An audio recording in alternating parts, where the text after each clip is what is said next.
If you clicked on this video looking for the real maintenance secrets that most Volkswagen owners completely overlook, the kind of things that quietly separate the cars that feel brand new even after years from the ones that start feeling tired way too early, then you're exactly where you need to be. Because what you're about to hear isn't dealership marketing talk or generic car advice. It's the practical, experience-based knowledge that long-term VW owners swear by, the kind you usually only pick up after years of trial, error, and fixing expensive mistakes that didn't have to happen in the first place. Volkswagen builds cars that are engineered with precision. Whether it's a Golf, Polo, Tiguan, Passat, or any other model carrying that badge, these are machines designed to perform consistently when they're maintained the right way. But that right way isn't always obvious. In fact, a lot of it never gets properly emphasized in the owner's manual. It gets shared in workshops, among enthusiasts, and in the kind of conversations where someone says, "I wish I knew this earlier." So instead of learning these lessons the expensive way, you're getting them all in one place. And once you understand them, you'll never look at your Volkswagen the same again. It starts with something that sounds almost too simple to matter, but it's one of the most misunderstood habits in VW ownership, and it leads to a surprising number of avoidable engine issues. Most people check their oil level when the engine is cold, thinking that's the safest and most accurate way. But with Volkswagen engines, especially the 1.4 TSI, 2.0 TSI, and 2.0 TDI units, that approach can actually mislead you. When the engine is cold, oil has already drained back into the sump after sitting overnight or resting for hours. That gives you a reading that looks higher than it really is during normal operating conditions. If you then top up based on that cold reading, you risk overfilling.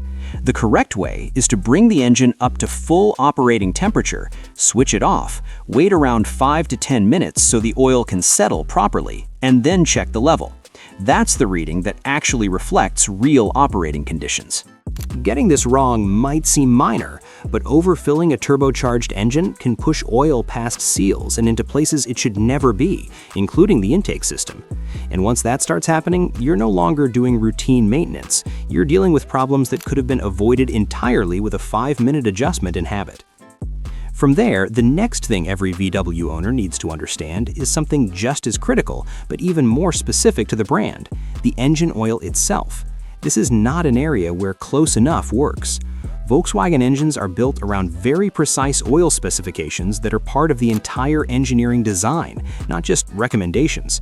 You'll see codes like VW 502.00, VW 504.00, VW 507.00, and VW 508.00. And those aren't marketing labels. They define exact chemical and performance characteristics the engine depends on. Take VW 507.00 for example. It's commonly required for modern diesel engines equipped with particulate filters. Using oil that doesn't meet this standard, even if it's a high-quality brand, can gradually cause issues like faster DPF clogging, increased wear in components like timing chain tensioners, and long-term turbo deposit buildup. These engines rely on very specific additive packages in the oil to manage heat, soot, and internal friction properly. That's why the safest approach is simple. Always confirm your required oil specification in your service manual and only use oil that explicitly states that VW approval on the bottle. Anything else introduces unnecessary risk. And over time, this one decision alone has more impact on engine longevity than almost any other maintenance habit. Now, even if you're doing your oil changes correctly, there's another small detail that many people forget, and it quietly affects how your car tracks its own service history. After an oil change, whether you did it yourself or had it done at an independent garage, the service reminder doesn't always get reset properly. And when that happens, your car's system continues counting down based on the previous interval instead of the fresh oil you just added. That means your dashboard could be telling you the service is overdue when it's actually not, or worse, it could lose track entirely and create confusion later on. Resetting it's quick. On most modern Volkswagens, you can access the service menu through the instrument cluster or steering wheel controls, navigate to the oil service display, and perform a reset with a long press. Older models have a different button sequence, but the principle is the same.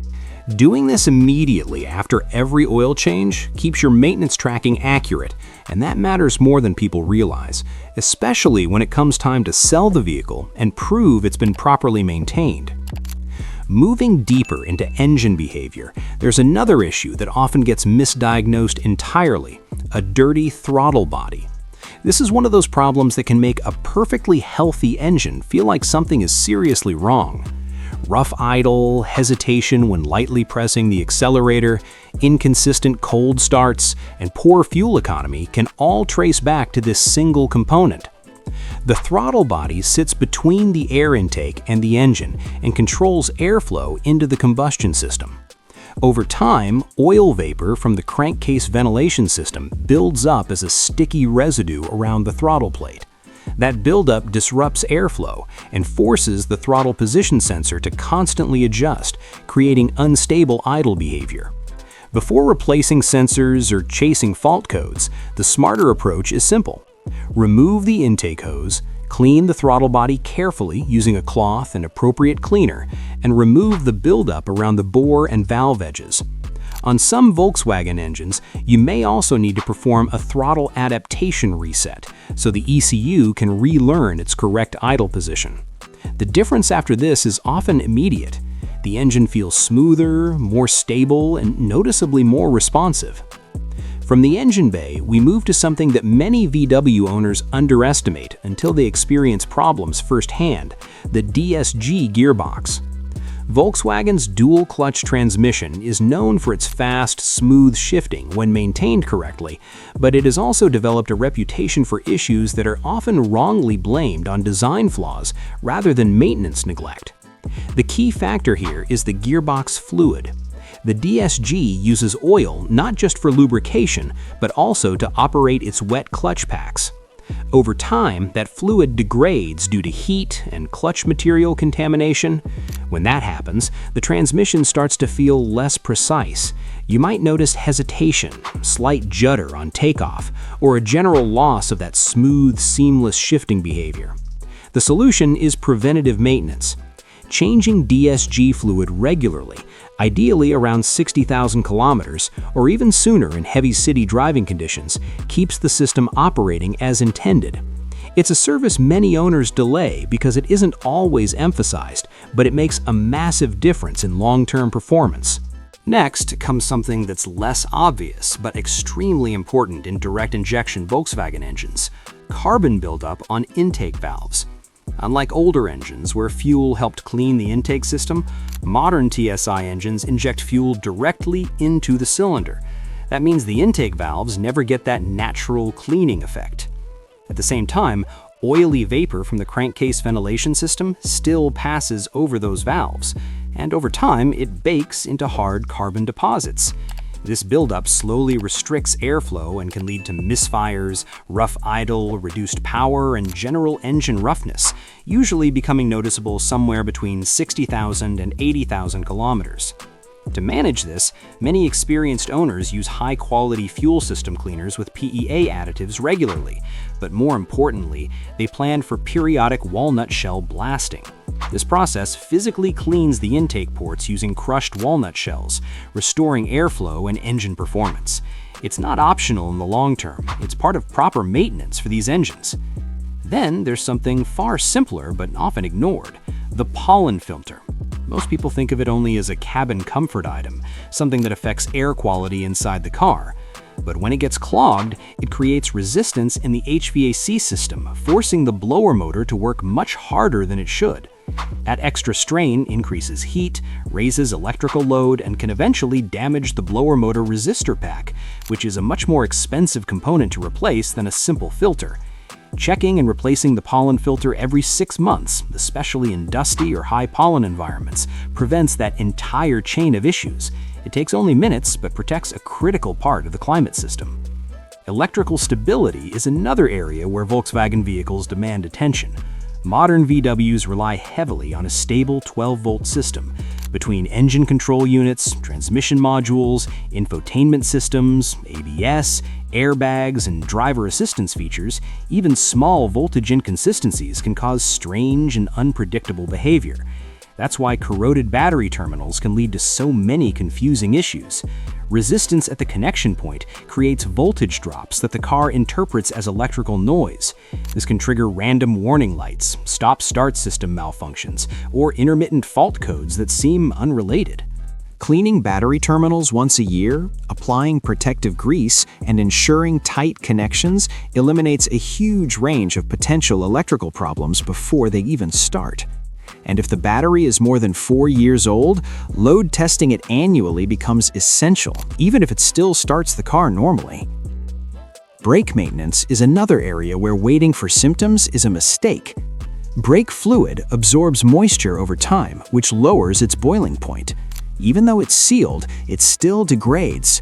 Fresh DOT4 fluid can handle high temperatures, but old fluid that has absorbed moisture becomes far less stable under heavy braking. That's why Volkswagen recommends a full brake fluid change every 2 years, and this is one recommendation you shouldn't push beyond. When fluid becomes compromised, braking can feel spongy, inconsistent, or, in extreme cases, fade under pressure. A simple fluid flush restores firm, predictable braking response and keeps the system safe. Finally, there's one habit that completely changes how you interact with your car's health information: reading fault codes yourself before visiting a garage. With a basic OBD2 scanner or VW-specific tools like OBD11 or VCDS, you can access the same diagnostic data technicians use. When a warning light appears, instead of going in blind, you can read the code yourself, understand what system is affected, and even research likely causes before any repair conversation begins. This changes everything. You're no longer guessing or relying entirely on someone else's interpretation. You walk into the garage informed, which prevents unnecessary repairs and helps you understand exactly what your car is communicating. Across all of these habits, the pattern is the same. None of them are complicated. None require specialist expertise, but each one prevents the kind of small neglect that turns into expensive repairs over time. That's what separates Volkswagen owners who enjoy long-term reliability from those who constantly feel like something is going wrong. And once you start applying even a few of these consistently, you'll notice the difference, not just in performance, but in how confidently your car behaves over the years.